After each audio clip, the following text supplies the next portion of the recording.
Ya inicia Zona 8, Tertulias y más. El espacio de noticias y opinión para empezar el día como Dios manda. Zona 8, la experiencia informativa que realmente importa. Quedan con ustedes nuestros panelistas. Buenos días, Panamá de mis amores. Eduardo Soto les saludo en este su programa Zona 8, Tertulias y más. Le doy la bienvenida agradeciendo a Arsenio Samaniego en los controles, siempre como un pulpo allá tirando tecla. Pastora Portugal, Rubén Polanco está en el Zoom. Vamos a iniciar este segundo programa de esta semana de aniversario porque Radio Hogar cumple 70 años de estar al aire sirviendo al país. Ayer nuestro amigo Fabio Reyes del grupo Medco nos aclaraba que Radio Hogar es la quinta emisora más antigua del país y nos dio las fechas de fundación de las demás. Nos dijo que por lo menos CPR de Colón es la primera, desde 1935 está al aire. Wow. Ondas Centrales de Veraguas desde 1947. Ondas Chiricanas en 1948 vio la luz. RPC Radio en el 49 y Radio Hogar en 1954. Las 5 emisoras más antiguas del país que todavía están al aire. Una Gracias.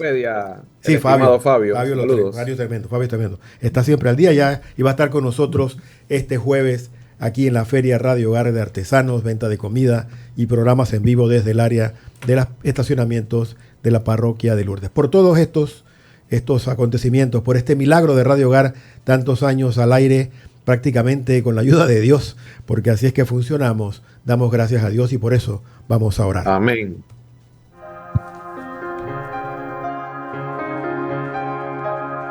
Bajo tu amparo nos acogemos, Santa Madre de Dios. No desoigas nuestras súplicas que te dirigimos en nuestras necesidades. Antes bien, líbranos de todos los peligros, Virgen gloriosa y bendita. Amén.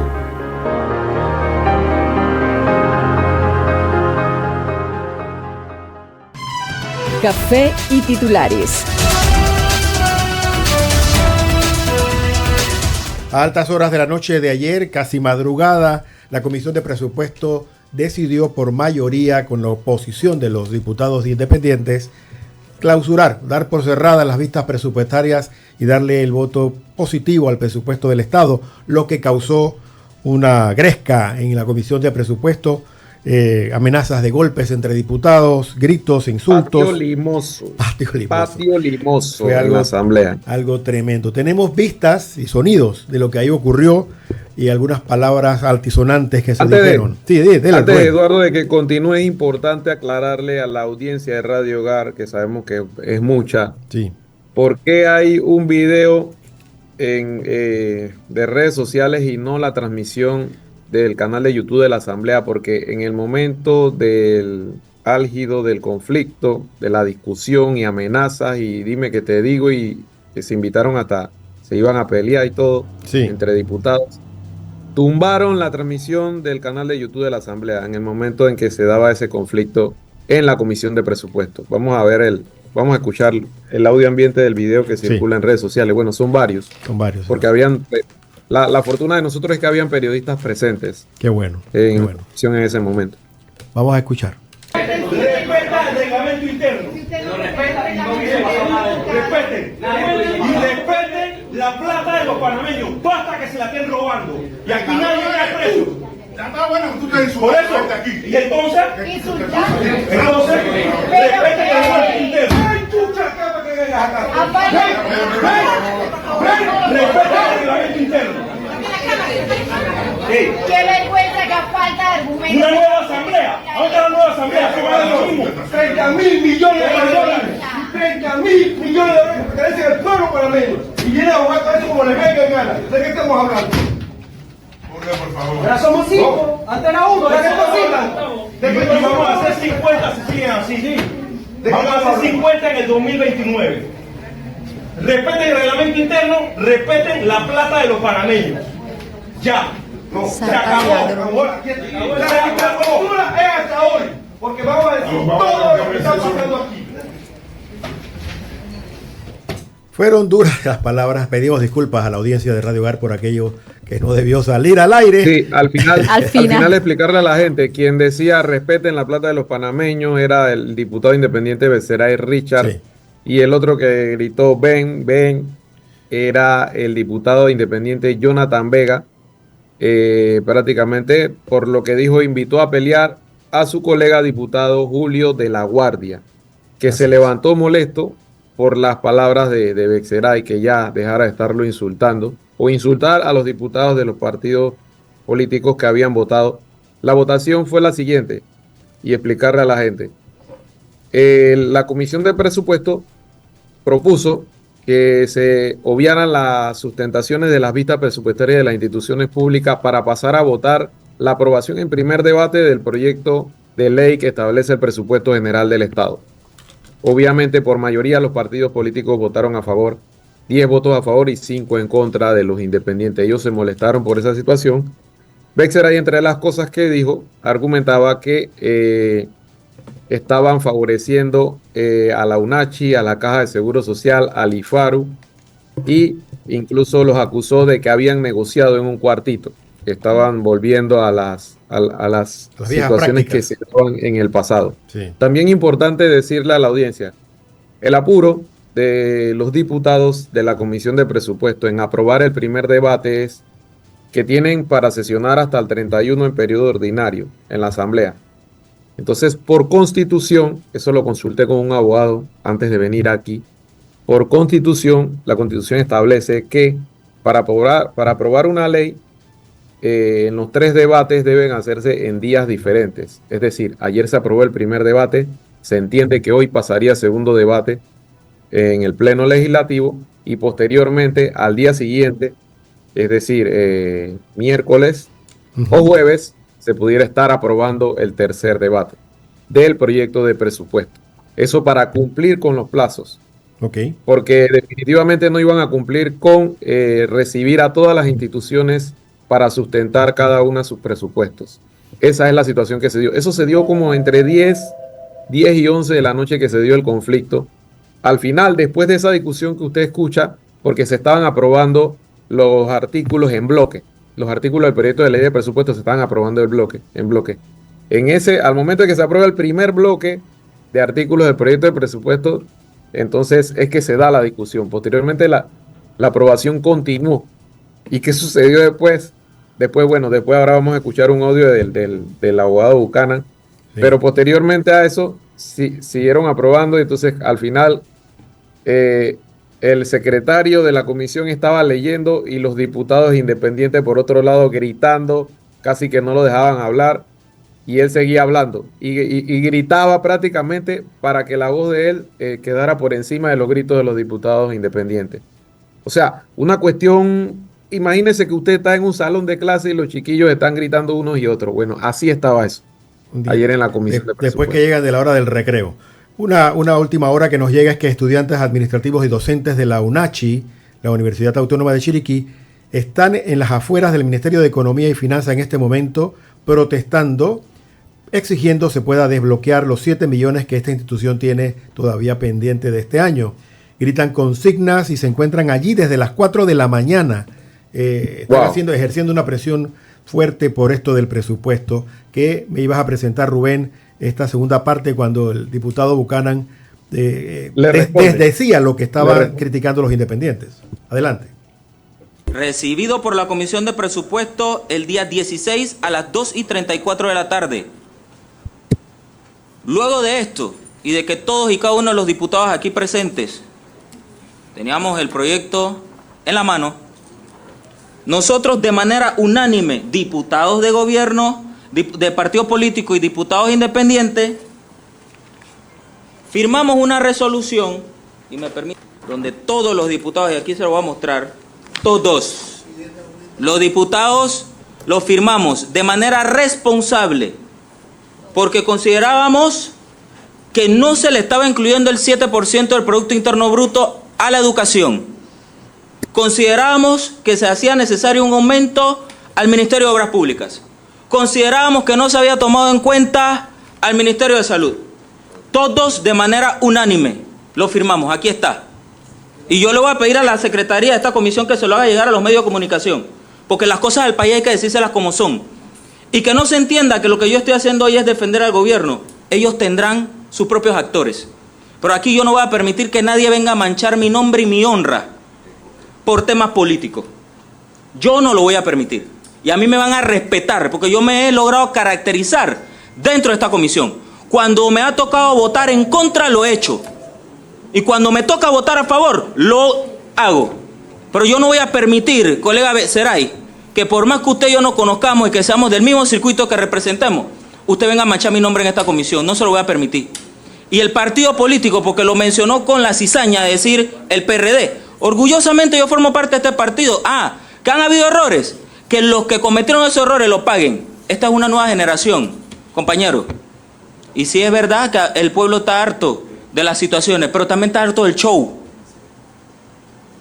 Porque yo a ustedes los he apoyado en sus ultras pretensiones. Y de la misma manera lo han hecho ustedes también con los partidos políticos. Hoy votaron por la ley de responsabilidad fiscal, que pasó por el Pleno de la Asamblea Nacional, que nos impide como diputados poder el día de hoy entrar en el primer debate del presupuesto. Si todos ustedes y cada uno de ustedes han tenido la ley igual que yo, para leerlo, para preguntar, para saber si hay algo mal o no. Eso fue después de la gresca, fue esto, ¿no? Después de la gresca, porque entre todas las cosas, Becerray incluso dijo que estaban negociando, que se habían repartido la plata, o sea, por eso él dice que los acusaron a todos de corruptos, los metieron a todos en el mismo saco. Sí. Y se molestó. Ahí otros diputados también intervinieron, hablaron en esa misma línea de lo que dijo el diputado Rafael Buchanan del PRD. Molesto porque se les tildó de corruptos. Sí, ellos insisten en hacer la diferencia entre partidos políticos e independientes y que del lado de los partidos políticos absolutamente todos son corruptos. Y en los independientes no lo hay. Es el argumento base de... Esa es la base de ellos. Y es verdad que si siguen así vamos a tener una asamblea diferente para las elecciones que vienen. Eso es lo que se espera.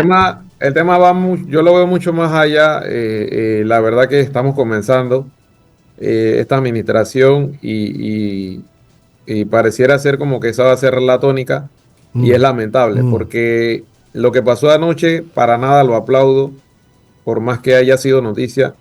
Creo que es un mal ejemplo que envían los diputados independientes que pretenden hacer la diferencia. Eso se los respeto, pero es un mal ejemplo que envían sobre todo a la juventud a la que ellos representan y la que les dio el voto y por la que están en esa posición en la que están en la Asamblea Nacional. Creo que deben reflexionar un poco que tal vez sus luchas deben ser así, intensas, pero siempre tratando de dar el ejemplo. Sobre todo dar el ejemplo porque la verdad, con lo sucedido ayer dieron una mala imagen. Esto de esas palabras obscenas del diputado Jonathan Vega. Creo que hace una semana se había cuestionado al exdiputado José María Junior Herrera cuando también en la comisión de credenciales le dijo que si hubiese estado más joven lo esperaba afuera, prácticamente lo invitó a pelear.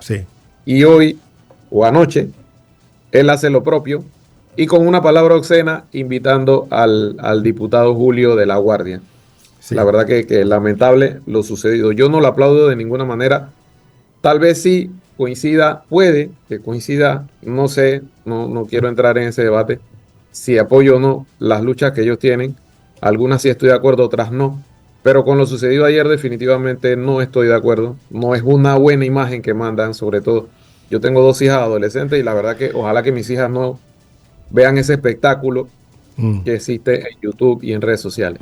Rubén, una preguntita. ¿Tú no crees que esto sea una estrategia de ellos para venderle a la población votante la idea de que tiene que cambiarse toda esta asamblea y para las elecciones que vienen elegir puros independientes?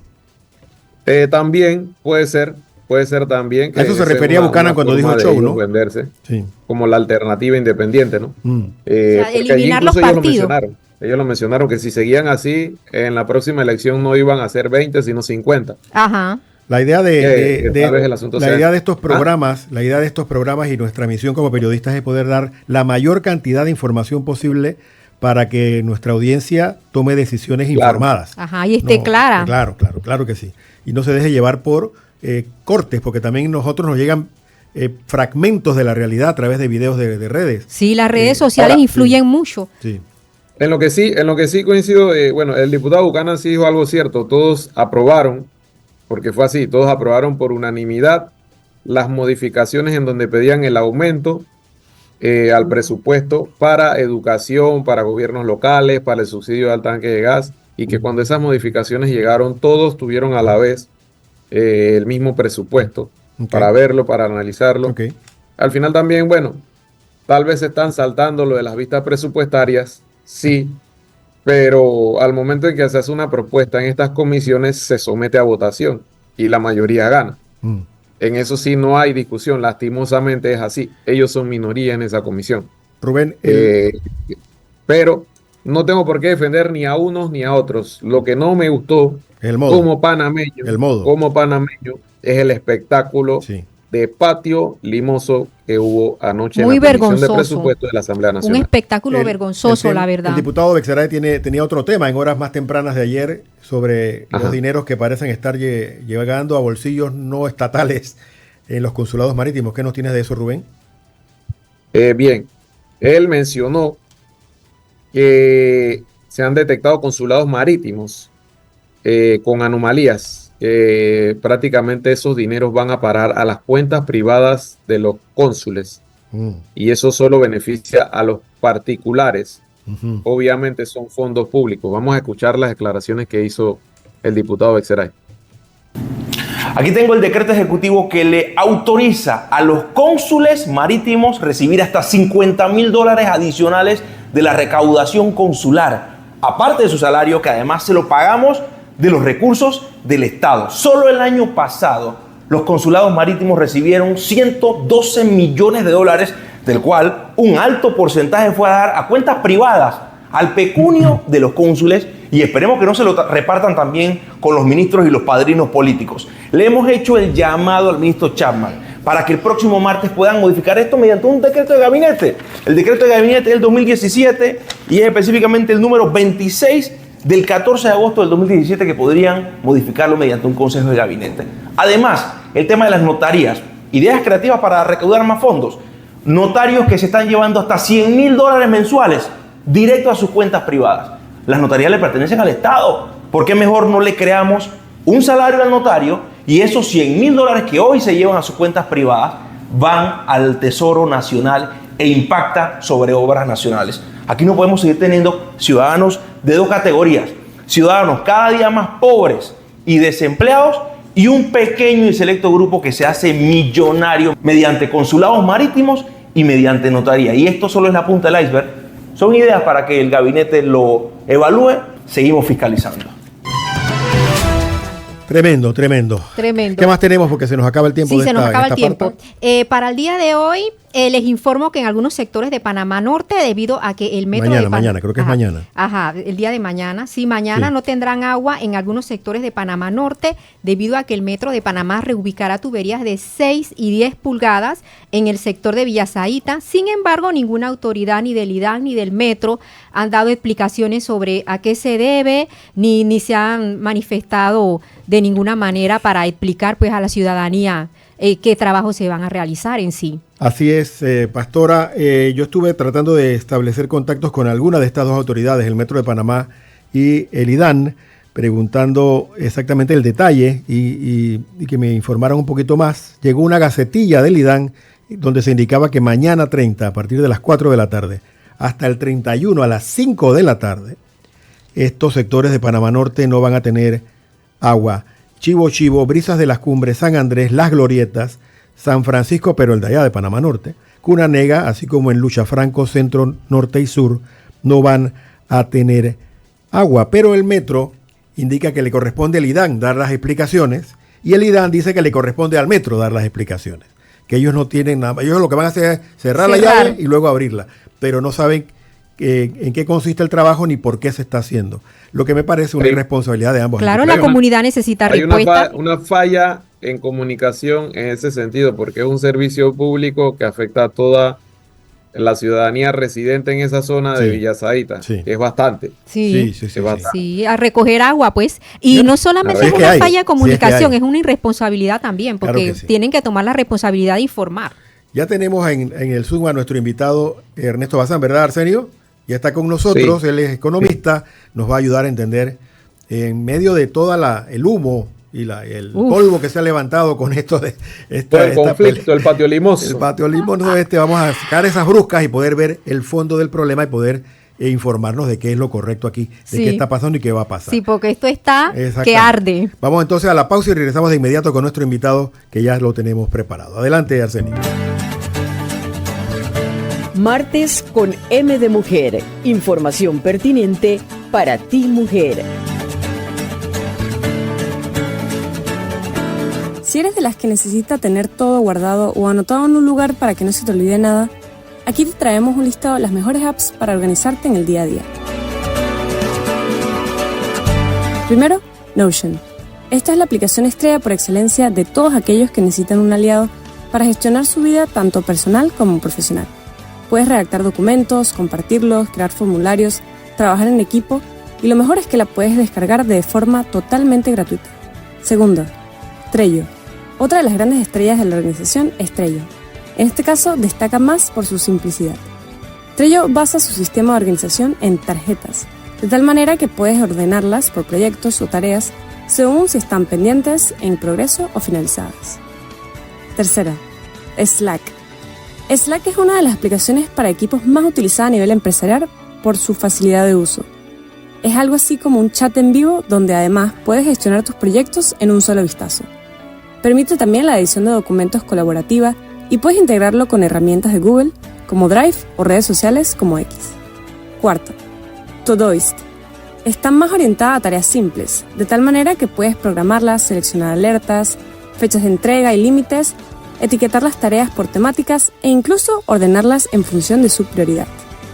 Y quinta, Clockify. Esta aplicación te permite medir exactamente cuánto tiempo dedicas a cada cosa. Podrás valorar si estás invirtiendo en algo que de verdad te genera rentabilidad. Es uno de los complementos perfectos para calcular la productividad de tus tareas de forma eficiente. Espero que estas apps te hayan ayudado y nos escuchamos en el próximo martes con M de Mujer aquí en Zona 8.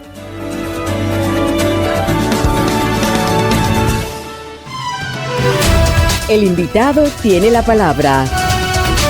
Oye, ¿tomaste nota de las aplicaciones? Sí, claro, por supuesto. Gracias a Patricia Súper Ocando. importantes. Patricia Ocando es la productora de este segmento y de muchos segmentos acá en Zona 8, Tertulias y más. Recordamos que nuestra línea telefónica es el 6392-8204, 6392-8204. Ahí nos puedes mandar tus comentarios escritos y o en video, en audio también, para que compartas también y participes de este programa en este tema tan bueno como es el de la aprobación del presupuesto que nos afecta a todos. Está con nosotros Ernesto Bazán, él es economista, está ya preparado, ha escuchado todo lo que ha ocurrido allá en la asamblea anoche. Don Ernesto, todavía tenemos un video más que es el de Juan Diego Vázquez, los invito a escucharlo. Él como líder de esta agrupación Vamos también se pronunció anoche luego de escuchar lo que había pasado y dio su parecer que nos sirve de marco para terminar de ver de este antecedente y poder entrar en la conversación. Vamos, Arsenio, a escuchar a Juan Diego.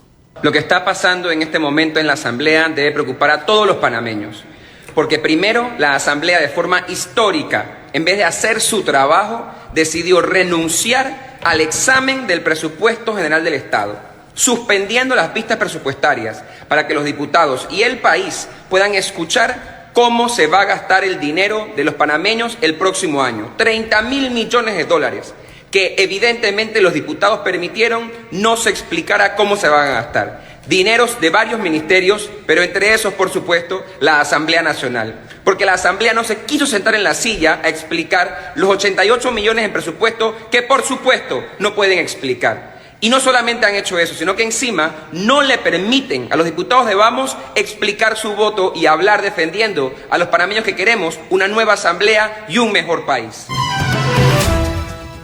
Este es el start, el gatillazo para escuchar sus comentarios, don Ernesto, de este tema. Qué tan importante y qué tan obligatorio es esto de las vistas presupuestarias para poder empezar o aprobar o desaprobar el presupuesto. Le escuchamos.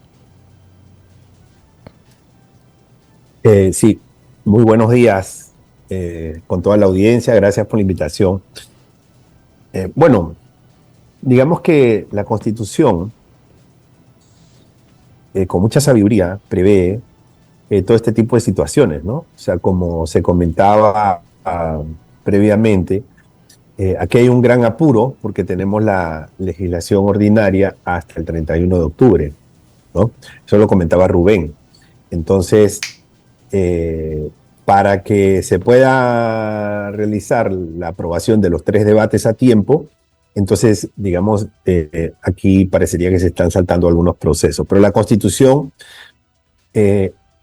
digamos, establece que, digamos, el proyecto de ley de presupuesto se presente con mucha mayor anticipación, la cual no se dio en este caso, ¿no?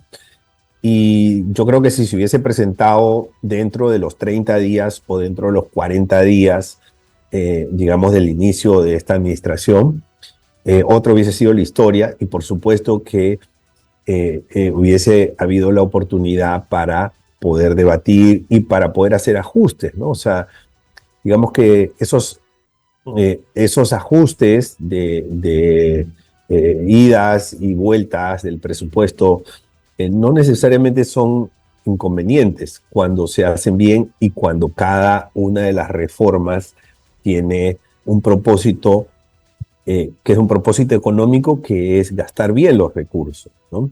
Gastar bien, ¿qué significa? Significa priorizar las necesidades que hay de la sociedad, cuáles son las principales necesidades de la sociedad, evitar despilfarros, y entonces, y también financiar adecuadamente los gastos. Es decir, como dice el refrán, solamente podemos arroparnos hasta donde nos da el tamaño de la sábana. Entonces, y eso implica, digamos, una alta dosis de realismo, que no es algo que hemos estado viendo en los últimos años en Panamá.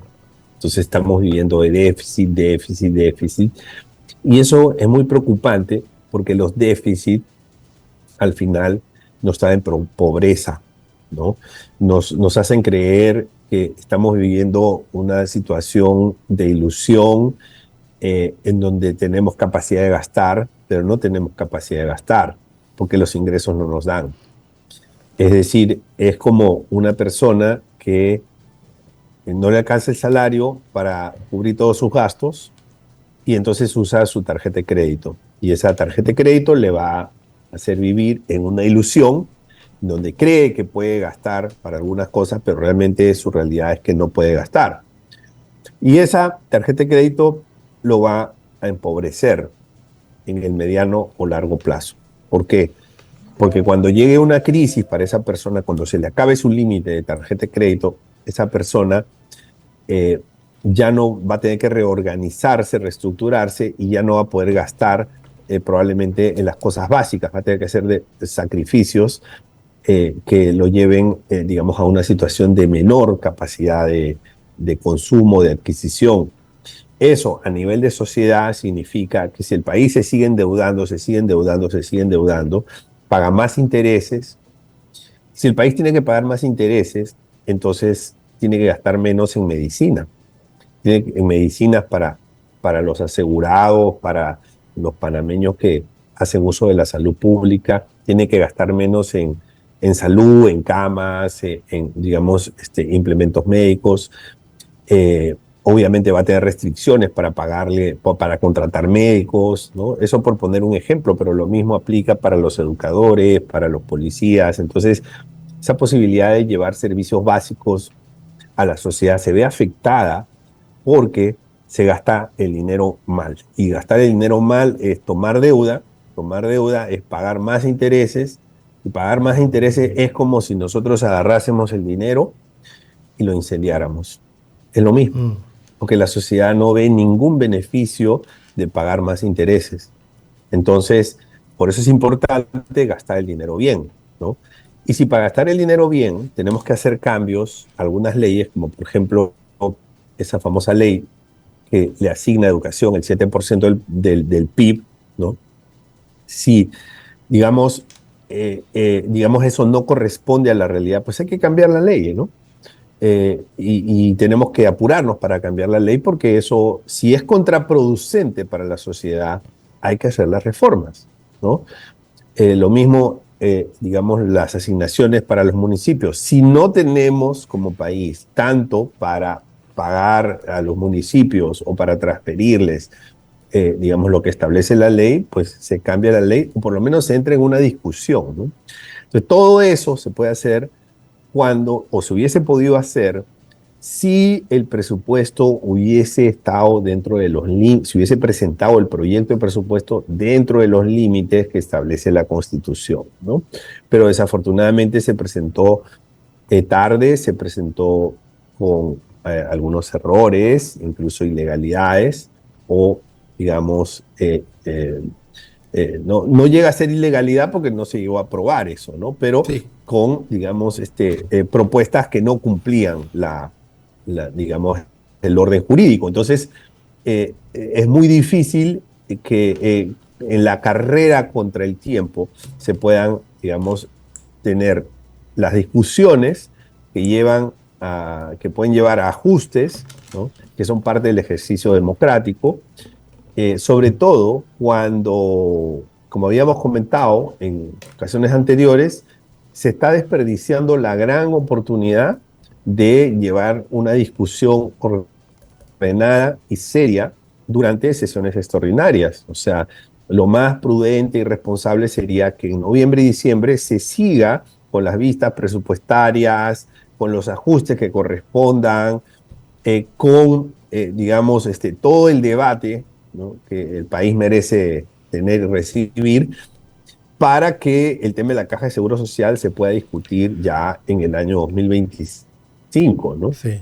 Entonces, al final no nos olvidemos que el tema de la Caja de Seguro Social viene digamos, de la reforma que se hizo en el año 2005, la Ley 51, ¿no? Entonces hemos esperado casi 20 años para hacer una reforma que ya se sabía en ese momento que se tenía que hacer, y esperar 2 meses más o 3 meses más no va a cambiar sustancialmente el panorama, pero sí creo que es un deber de los poderes, tanto del Ejecutivo como del Legislativo, es un deber darle los espacios democráticos a la discusión, ¿no? Y yo creo que es uno de los elementos que está afectando tanto el clima político como también las decisiones económicas, porque cuando uno se apresura a tomar una decisión económica y cuando la toma en carrera contra el tiempo, es posible que las evaluaciones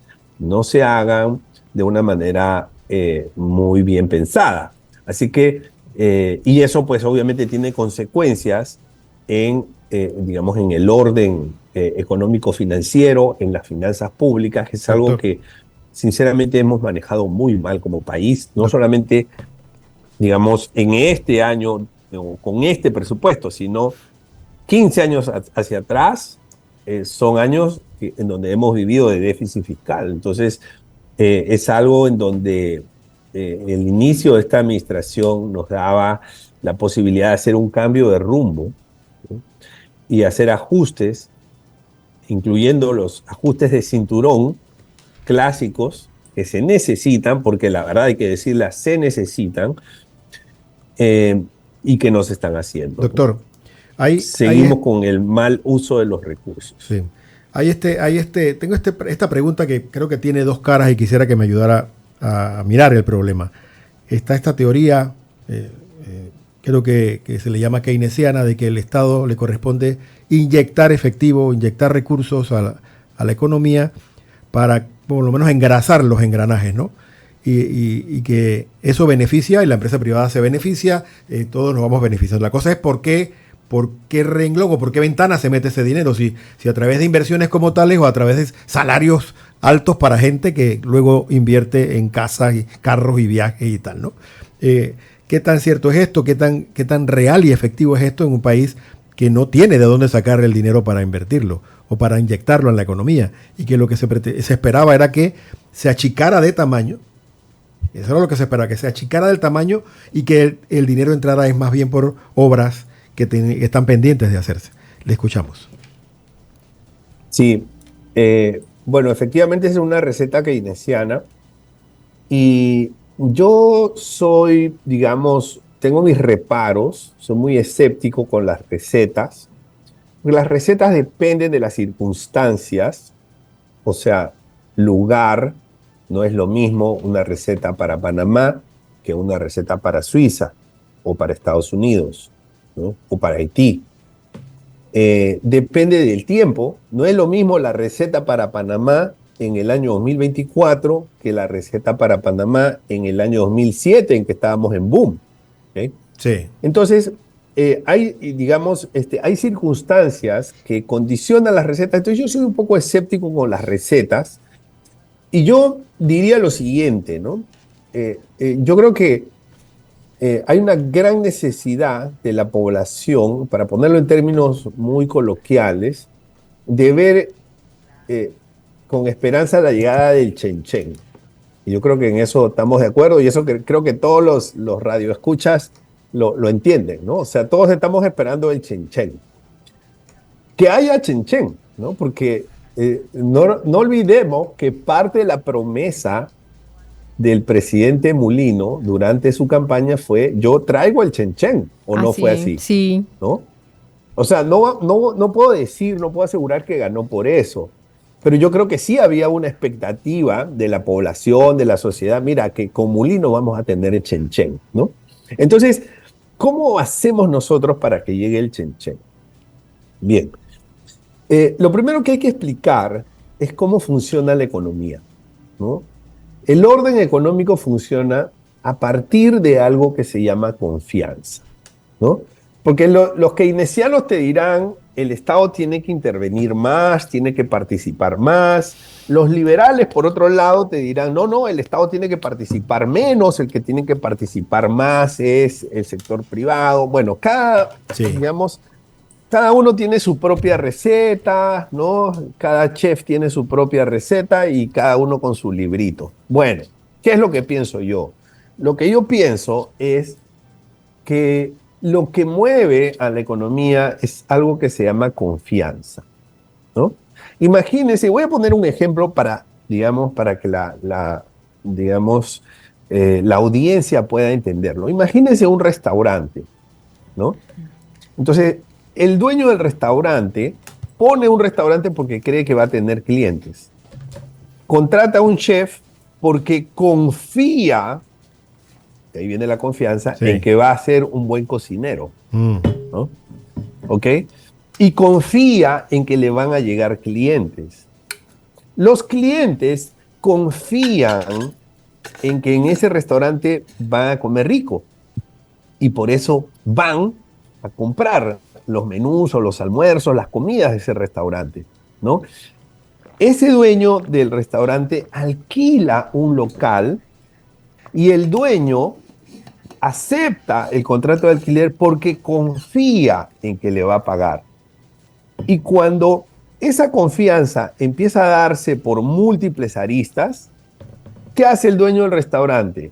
Cuando ve que empieza a llegar gente porque la comida está gustando, ¿qué hace? Contrata más meseros o contrata un cocinero adicional. ¿Por qué? Por la confianza. Por la confianza que él está percibiendo. Entonces, la confianza, y eso hace que se genere empleo y entonces van a tener Chenchen todos, ¿no? Van a tener Chenchen el dueño del local, que le va a llegar su alquiler, el restaurante que va a tener ganancias, los meseros, todos van a tener Chenchen, ¿ok? Entonces, para activar ese engranaje del Chenchen, lo que se necesita es confianza. Si no podemos nosotros generar confianza, señores, el Chenchen no va a llegar. Por más que el Estado haga tal cosa, por más que el Estado prometa, por más que el sector privado diga esto, diga lo otro, o sea, la rueda que mueve todo ese engranaje se llama confianza. Y ese es el punto de partida, ¿no? Esa es para mí la principal receta. Lo que tiene que hacer el Estado es generar confianza, ¿no? ¿Para qué? Para que a partir de esa confianza vengan los, entre comillas, dueños de restaurantes, es decir, los inversionistas, ¿a qué? A poner negocios, Porque la inversión que genera empleo. Tú no puedes iniciar negocios, tú no puedes hacer crecer negocios si no contratas personas. Entonces la inversión trae empleo. ¿El empleo qué trae? El empleo trae consumo. Cuando uno tiene empleo, uno compra más comida, se compra una ropa, se va al cine, se va a un restaurante, porque tiene, digamos, invierte en su propia educación, se matricula en un curso, una academia, en fin. Entonces, el empleo trae gastos. Y los gastos generan confianza en las empresas, porque las empresas están vendiendo más. Y eso mejora la recaudación tanto de ITBMS como la recaudación de impuestos sobre la renta. Y eso permite que el Estado pueda recaudar más, ¿no? Y eso permite que el Estado pueda gastar más y pueda construir una carretera que también va a generar empleo, ¿no? Y entonces la rueda se empieza a mover, pero todo a partir de ¿qué? De la confianza. Si no podemos generar confianza, no vamos a poder reactivar la economía. Desafortunadamente es eso. O sea, si no hay confianza, vuelvo al ejemplo del restaurante. Imagínate que los comensales no tienen confianza en el restaurante porque no lo ven un lugar muy higiénico. Por más que el dueño del restaurante baje el precio, por más que saque una oferta 2x1, por más que haga lo que haga, si no hay confianza, no funciona la ley de oferta y demanda. Eso es muy importante. Si no hay confianza, no funciona la ley de oferta y demanda, que es la ley más importante de la economía, porque la confianza es la base del motor económico. Licenciado, al hablar usted de confianza viene siendo como la credibilidad, ¿verdad? La credibilidad en el servicio. Exacto. Lo que te inspira a ti a tomar una decisión económica. Es decir, el comensal confía en que la comida viene rica y viene limpia, higiénica. Entonces, el comensal, con esa confianza, toma una decisión económica, que es comprar el producto, ¿no? Y el empresario toma la decisión de contratar más personas porque está confiando en que va a poder vender más, ¿no? Entonces, esa confianza, que es lo que a uno le da cierta tranquilidad, cierto grado de certeza de que las cosas se van a dar, ¿no? Esa credibilidad que le inspira el restaurante, la comida o digamos lo que sea, hace que la rueda de la economía se empiece a mover. Entonces, eso es algo que nosotros, o que yo como economista no estoy viendo en esta administración y no he visto en otras administraciones, ¿no? Licenciado Bazán. O sea, ¿por qué? Porque no se están dando los hechos que inspiran confianza. Así es. Licenciado Bazán, permítame hacerle una pregunta respecto a la cruzada del diputado Besaray, que él indica esta de cambiar el sistema de beneficios para los cónsules y notariales, que él señalaba que esos beneficios económicos que ellos reciben, que son muchos, se podrían destinar para, de repente, inyectar a la economía del país. ¿Qué opina usted sobre esa iniciativa que él propone?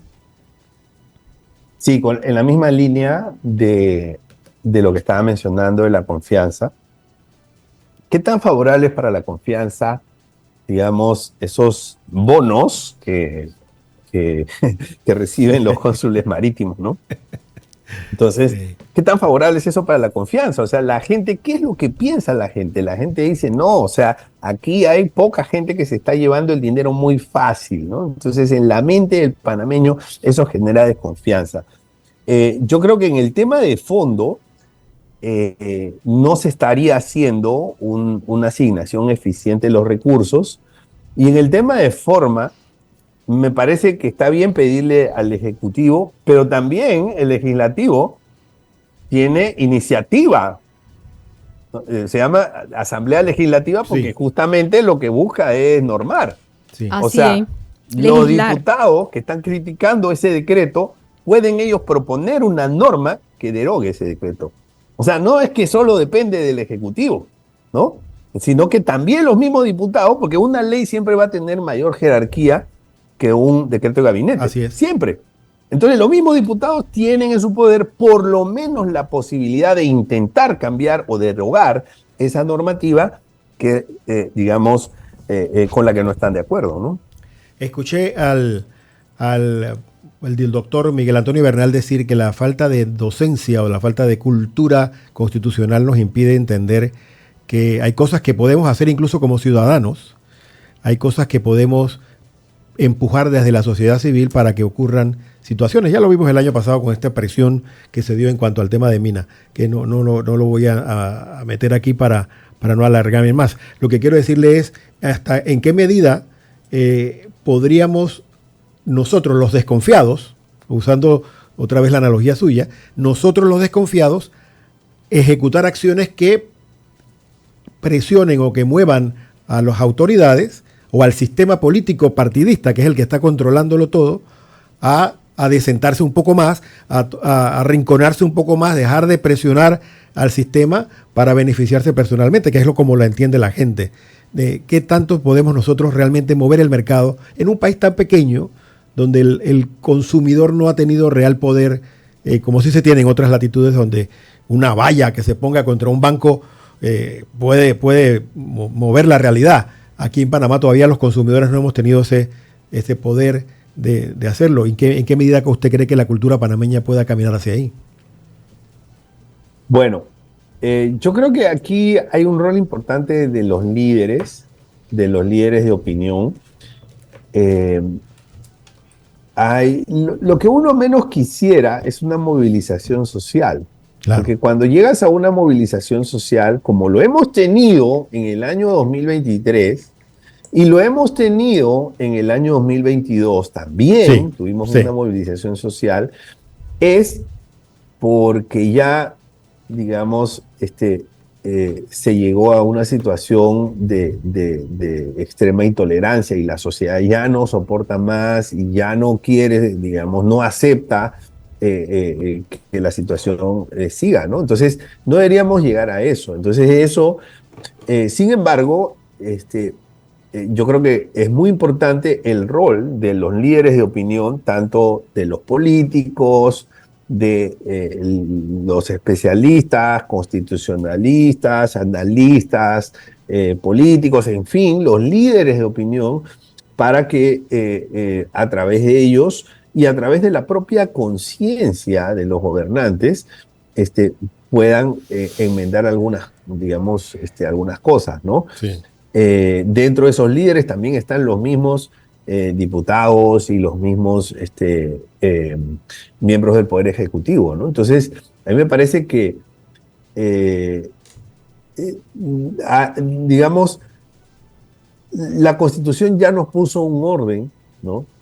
Y bueno, sería ideal poder contar, hubiese sido ideal poder contar con un mayor grado de participación ciudadana, con referéndums, ¿no? Con consultas públicas que hagan sentir a los gobernantes la voluntad de la sociedad. Pero ya que no tenemos eso, me parece que lo que nos toca a nosotros es pues a través de los líderes de opinión tratar de persuadir a quienes tienen que tomar las decisiones, ¿no? Claro. Doctor, hemos llegado, se nos acabó el tiempo por ahora, tenemos todavía una sección más que abarcar. No sabe lo agradecido que estamos acá en Zona 8 por su disponibilidad permanente. Sabemos que usted recientemente también tomó una decisión como ciudadano, una decisión política. No sé si tiene a bien comentarnos un poco en qué consiste. Sí, bueno, pues yo siempre he sido independiente, la verdad que no me gusta la política. Uh-huh. Y en la campaña electoral pasada, Ricardo Lombana me invitó a colaborar con el plan de gobierno del movimiento Otro Camino. Armamos un grupo y yo acepté porque por lo mismo que estamos conversando, ¿no? O sea, si nosotros los ciudadanos no participamos en la medida de nuestras posibilidades, después no podemos quejarnos. Sí. ¿No? Entonces, teniendo yo capacidades y competencias para hacer propuestas en términos de economía, si yo no participo, si yo no las pongo a disposición del país, creo que después no me puedo quejar, ¿no? Claro. Entonces, yo acepté por eso y pues elaboramos un plan muy muy responsable, que es todo lo contrario a lo que está pasando ahora, ¿no? O sea, nosotros sí pensábamos en hacer un ajuste, ¿no? Muy, muy drástico de un primer año duro para después tener 4 años espectaculares, 4 años donde podía llegar el Chenchen. Pero lo que pasa es que no se puede hacer nada si tú no saneas las finanzas públicas. Sí. Entonces, mientras tú estés con déficit, tú vas a estar en problemas porque vas a tener al país desangrándose y dependiendo de la deuda. Entonces hay que salir de esa adicción para encauzarnos en un plan responsable que inspire confianza a las calificadoras de riesgo, al sector privado, a los inversionistas, en fin, para después entrar en un programa de inversión en megaobras que tiene un efecto multiplicador, ¿no? Y transformar, digamos, algunos sectores también. Entonces, trabajé en eso. No fui el único que trabajó, fuimos como 8 economistas en ese grupo. Yo era el coordinador del plan en la parte de economía. Y bueno, lo que vino después ya ustedes conocen. El movimiento Otro Camino no ganó las elecciones, quedó en segundo lugar. Y yo esperé, creo que un tiempo prudencial para, digamos, cortar mi colaboración, porque yo creo que no se ve muy bien que al día siguiente de perder las elecciones, pues uno se va, ¿no? Chao, hasta aquí llegamos. O sea, no, o sea, creo que esperé un tiempo de 6 meses, más o menos, y yo me siento mucho más cómodo en la independencia porque como era vocero del partido político en los temas económicos, pues obviamente yo tenía que aclarar si lo que yo decía era a título personal o era a título del partido, y a veces eso puede generar confusiones. Y si tengo una propuesta, por ejemplo, yo tengo una propuesta para resolver el problema de las pensiones. Tengo una propuesta personal, ¿no? Que es muy diferente de las 2 propuestas que se tienen actualmente en los...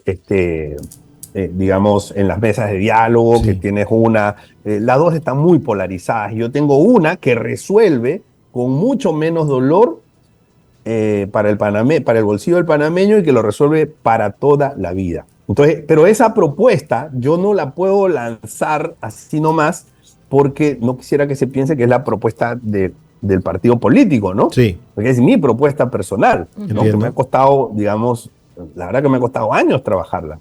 Okay. Entonces, por eso yo vi por conveniente distanciarme, siempre en los mejores términos, porque guardo el mayor de los respetos por el partido, por sus dirigentes, por Ricardo Lombana, que me invitó, siempre fue una buena persona conmigo. Vi que es una persona bien intencionada, ¿no? Que realmente quiere cambiar al país, y bueno, pero me siento mucho más cómodo en la independencia, y por eso ahora desde la independencia yo puedo estar en este programa de radio dando mis opiniones libremente, ¿no? Sí. Que puede estar alineadas o no con uno u otro partido político, pero al final son mis propias opiniones, y eso creo que me deja tranquilo y además respetuoso de los lineamientos políticos que pueden tener diversas agrupaciones, ¿no?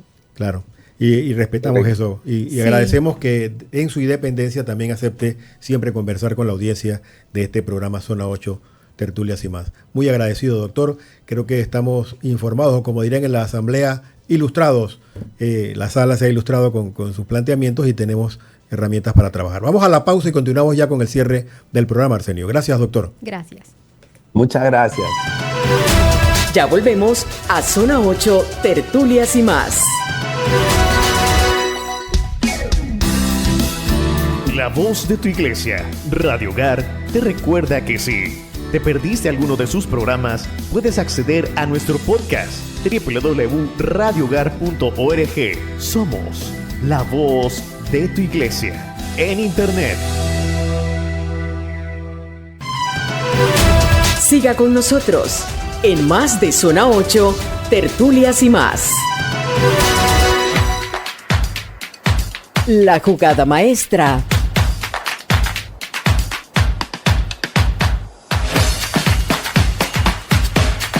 Es inevitable eludir el tema deportivo en estas vueltas, porque mire que nos tiene al borde de la silla lo que está pasando, tanto con el Balón de Oro, con la Serie Mundial de Béisbol. Oiga, a ver, cuénteme. Eso Rubén. del Balón de Oro lo gana el español Rodrigo Hernández. Rodri, jugador de la selección española, ganó la Nation League, ganó la Eurocopa y campeón de Inglaterra con su club, el Manchester City. Se lo llevó todo. Se impuso al brasileño Vinicius, que bueno, el año pasado ganó la Champions y ganó la Liga Española. Por temas de marketing, tal vez el Real Madrid, por ser un club de más prestigio, más reconocido, todos esperaban que lo ganara el brasileño Vinicius. No fue así. Pero lo curioso no es solamente que él perdió, sino que su club y él, como jugador, ningún representante del Real Madrid asistió a la gala del Balón de Oro. La verdad, una situación que todavía se comenta a nivel mundial. Yo lo veo desde este punto de vista. Eso es como el chiquillo al que la mamá le dice, le quita el dulce y no te lo vas a comer hasta que no te comas la comida. Epa. Y no voy a la gala del Balón de Oro. O sea, la clase, porque allá en España se habla mucho, los fanáticos del Real Madrid, y en Madrid el señorío de ese club, el Real Madrid. Sí. Y la verdad que el señorío quedó en entredicho con esa pataleta, porque no le hay otra cosa, una pataleta que, como no me gano el premio, no voy a la gala del Balón de Oro. No fue ningún representante del Real Madrid. Y de hecho, el técnico del Real Madrid, Carlo Ancelotti, se gana el premio al mejor director técnico del año y tampoco acude a recibirlo. Y ocurre justamente la después. verdad que son malos perdedores. Para mí, no lo veo de otra forma. Pero tú hablas. Son malos perdedores. Tú hablas y ojo, como. no es porque yo no sea fanático del Real Madrid. Tú eres catalán. Que ver, tú eres como catalán. En el deporte, como todo, uno tiene que saber ganar y perder. Así mismo, por algo es deporte. Te creo, pero tú suenas a catalán. Tú como que te disfrutaste esta victoria del Barça el sábado. El que me conoce sabe que yo le voy al Barcelona y al Plaza Amador. Esos son mis equipos de fútbol. Pero una cosa no quita la otra. Claro, o sea, claro. hay que darle mérito a quien se lo merece. Así mismo. Lo ganó el español Rodri. O sea, otras veces cuando lo ganó Benzema, lo ganó Modric, estaba bien porque era el Real Madrid y los demás tenían que ir y aplaudir. Claro. Y todos los demás no hacían ese desplante. La actitud parece no ser muy decente. Y ocurre después de esta pérdida del sábado 4-0 con el Barcelona, estos dos elementos seguidos que ocurren. Gracias. Son dos golpes seguidos. Son dos golpes que les deja la boca amarga. Psicológicamente te levantan. Claro que sí. Y los Yankees, Rubén, están con el ala caída. Decepción total. La verdad que se esperaba más de los Yankees. Creo que el bateo de sus jugadores claves, sobre todo Aaron Judge, por ahí Carlos Stanton y Juan Soto, se esperaba mucho más de ellos. Creo que Juan Soto ha bateado un poco más, aunque no tanto. Las expectativas no las han llenado para la serie. Y bueno, no es que los marcadores han estado tan abultados, los partidos han sido bastante cerrados, pero en momentos clave los mejores bateadores de los Yankees han fallado. La verdad es esa, han fallado, porque prácticamente los marcadores han quedado por 2-3 carreras. Ayer perdieron 4-2, la serie está 3-0. Están en Nueva York jugando y la verdad se ve muy difícil que puedan remontar esa serie. Yo tengo esperanza ante un gran equipo de los Dodgers. Yo tengo esperanza, Rubén, de que los Yankees hoy reaccionen y nos vayamos a 4 juegos seguidos y podamos levantar la copa. Podrán lavar la cara, pero yo veo duro que puedan ganar la serie. Yo también. ¿Quién aguanta? Lo que pueden salvar es la barrida. Eso sí, puede que salven la barrida, pero veo difícil que puedan remontar un 3-0. Ya se habla de que sería la cuarta ocasión en que los Yankees son barridos en una serie mundial. Le falta Mariano Rivera. Falta Mariano Rivera. Eso es. Puede que sea eso. Gracias a todos por su sintonía. El programa de hoy, Zona 8, Tertulias y más, llega a su fin. Agradecidos por su sintonía. Eduardo Soto se despide junto con Pastora Portugal, Rubén Polanco en los controles, Arsenio Samaniego en la producción, nuestra querida Patricia Ocando. Vamos a estar pendientes de ya está el padre Alfredo Uzcategui listo para iniciar Ríos de Agua Viva al mediodía. Nuestro resumen noticioso. Dígame. Pendiente a las 9:30, pleno de la Asamblea Legislativa. Pendiente a ver si continúa la polémica en el Palacio Legislativo. Ojalá que no, porque qué barbaridad. Hay quienes dicen que sí, porque eso nos quita un poquito de la rutina diaria. Ay, listen. Hay periodistas que les gusta la sangre. Amigos y amigas, gracias por su sintonía. Mañana tendremos más de Zona 8, Tertulias y más. Esto ha sido todo por hoy. Gracias en esta semana de aniversario de los 70 años de Radio Hogar. Gracias. Hasta aquí, Zona 8, Tertulias y más. El espacio de noticias y opinión para empezar el día como Dios manda. Les esperamos en la próxima edición de Zona 8, Tertulias y más.